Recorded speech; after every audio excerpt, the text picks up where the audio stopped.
Deep in the mountains of Bulgaria, there is a tiny picturesque village called Bansko where I spent a few weeks recently with 800 digital nomads from all around the world. You look like a real Bulgarian lady, a fancy lady. The world's largest festival for digital nomads, the Bansko Nomad Fest, is held here annually. I'm hungry. You're hungry? I brought you a tomato. I attended the festival for the first time this year and found myself feeling emotional and surprised at the same time. Craziest thing I've ever done. It's a really rough day for me. This is what happened.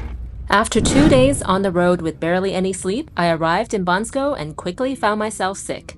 I checked into my Airbnb and was very nicely surprised by how beautiful it is despite being so affordable. A month of stay in Bansko could be as low as $300.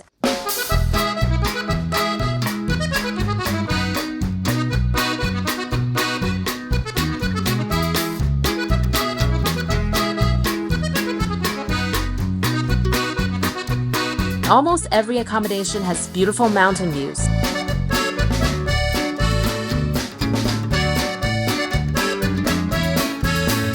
My symptoms seemed to have stabilized after getting some over-the-counter medicine, so I started to join some social activities like dinners with other nomads and dancing bachata, which is a new hobby I picked up several months ago and now couldn't stop because I love it so much.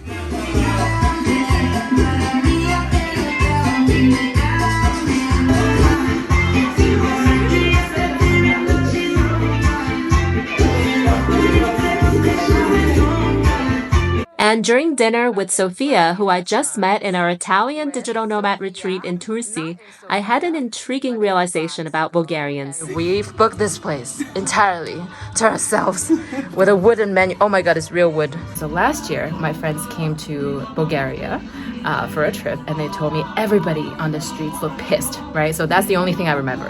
And now I looked at our waiter. He looked the same way, very pissed. But once he starts coming over, it turns out he has a nice sense of humor. Very nice. That's how they are. That's the culture. And yeah, I'm starting to like this straightforward but pissed culture. We are leaving this traditional Bulgarian restaurant with so many international dishes and amazing Christmas light in the middle of June. Wait, June, yes. I spent a week here before the opening of the festival, but things took a turn for the worse. I have actually been hiding out for the past day because I'm feeling unwell again after a few days of going out. And my condition has improved, but I'm pretty sure I have strep throat. I was advised not to visit the doctors here because they're not very good, but I realized I have to. So my condition continued to get worse. I decided to go to the doctor. I knew it's a bacterial infection. It's probably strep throat, so I have to get antibiotics. And at first, I went to the village local medical center and they said there's only one doctor who speaks English and they don't know when he's gonna be back. So that doesn't sound good. So I ended up going to another place with an English sign that says emergency doctors or something. And guess what? That place is only for skiing accidents and it's closed in the summer. I ended up returning to the original medical center because I thought, okay, I have to see someone even if I have to use Google Translate to see the doctor. And guess what? This English-speaking doctor is back. He took a look at my tongue. Yep, he confirmed this bacterial infection and prescribed 5 days of antibiotics. My symptoms quickly improved within a day after taking antibiotics, so I could finally enjoy the festival. The festival has conference talks all morning. In the afternoon, there are unconference talks and workshops. I was invited as one of the speakers in the morning conference sharing my knowledge about saving money building a tech-enabled company as a non-tech founder. And I've been forewarned by the MC, Stefanos, who promised me a surprise introduction when we were in Morocco together a few months ago. If you haven't watched the video, I've included the link in the description where you'll see how I was accidentally stuck there. Back to the conference, here's my surprised introduction. So with our next speaker, I have a personal connection. She's a very good friend of mine. She's the most colorful person I know, and I'm very happy that she's here in Bansko, because last time I saw her, police were taking her away. Because we were in Morocco and we were trying to cross the border to come back to Europe, but there was a problem with her visa, and I was literally behind her when I was just saw her being moved back and I was moving forward. I'm like, will I ever see you again? And thankfully, yes, she's here with us now in Bansko. Now, my friends, I want again a warm round of applause for a very smart woman, a very amazing human being, Stella Guan! Thank you.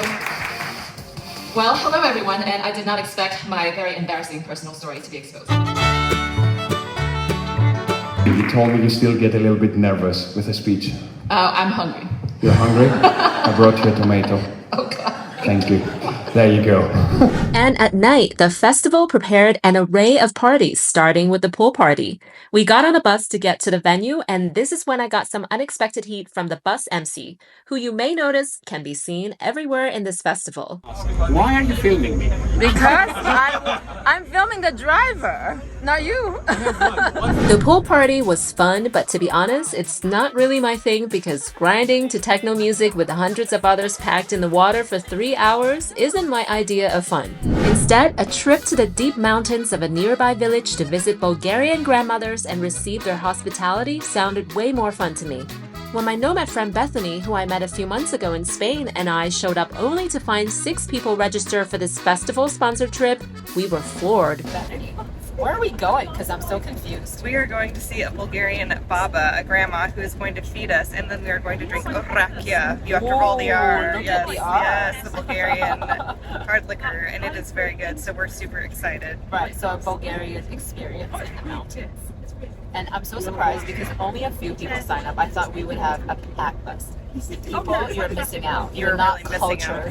cultured. The first order of business, we're getting dressed up in traditional Bulgarian clothing. How are you feeling? I feel like I'm, one of those like a period drama. You're like the lady, like Yes. you're getting dressed by yourself. Lady Stella. Very good. You look like a real Bulgarian lady, a fancy lady. Asian Bulgarian. Yes. Oh my god. It fits you perfectly. It fits you perfectly. Hello, Michael. How do you feel? Feeling more Bulgarian by the minute. Exactly. Next order of business, the grandmas taught us how to do Bulgarian traditional dances.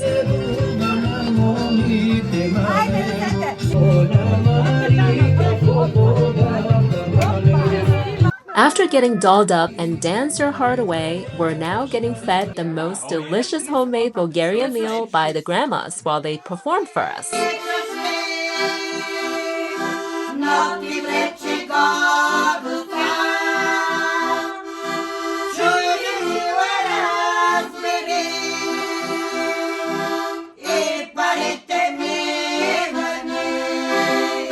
As if things couldn't get any better, we received a lesson of making friendship bracelets from the grandmas after enjoying the biggest meal we've had.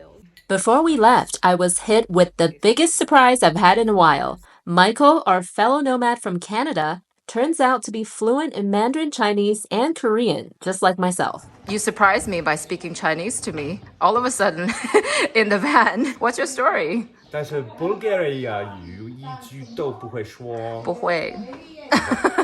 But no, from Western Canada, you encounter a lot of Far Eastern food, culture, and people. So it always seemed like a good idea for me, and the education was right, and I thank the system for that. But also, it takes a lot of work. It does, and you speak very good Chinese, you read Chinese, your phone is in Chinese. That's like insane to me. Even my phone is not in Chinese. The other highlight of our festival experience was visiting the Rila Monastery, a beautiful Bulgarian Orthodox monastery an hour and a half away from Bansko. But it wasn't without any hiccups. I was refused entry at the gate. Like many religious sites, it does have a dress code, and we're not aware of it. So you have to cover your shoulders and also your knees. And I have my shoulders covered, like you can see now, but I'm wearing shorts. So I didn't know that. And our tour guide was able to secure a shawl for me like this. So that was fine. As I was taking a stroll on the grounds of the monastery, an intriguing moment happened. 2 men were seen manually sounding the church bells, which I have never seen before. And a fun fact, One of the biggest reasons I wanted to visit the monastery is actually the black and white stripe design that's omnipresent on the architecture. Me twinning with these black and white stripes with my shirt. Actually, when I saw this monastery for the first time, this is one of the things that attracted me. No, super superficial, but black and white stripe is my thing. Meanwhile, I celebrated my birthday with a group of girlfriends and one lively and lovely semi-uninvited male guest. It was the perfect birthday when I really felt loved by so many like-minded souls who were strangers up until recently. On the last day of the festival, we had an epic bonfire that divided the attendees into two groups. The ones who love having deep conversations in front of the fire and sometimes cry a little bit group, and the techno party group. At this point, you can probably guess which group I chose to join. We wrapped up the festival with a fun talent show during the closing ceremony.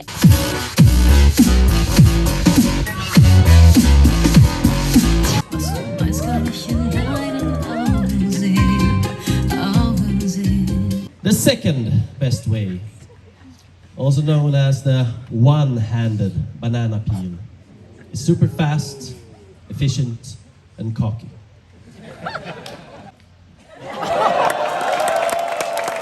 And a few of us Asian nomads got together and discovered a perfectly Bansko picnic location next to the ski slopes and right by the river.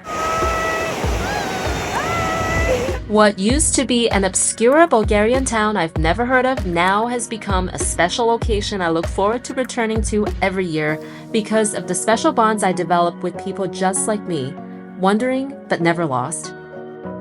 Stay tuned for my next video where you'll see me visiting one of the most otherworldly locations on Earth. Subscribe and like this video if you enjoyed it, and I'll see you soon next time.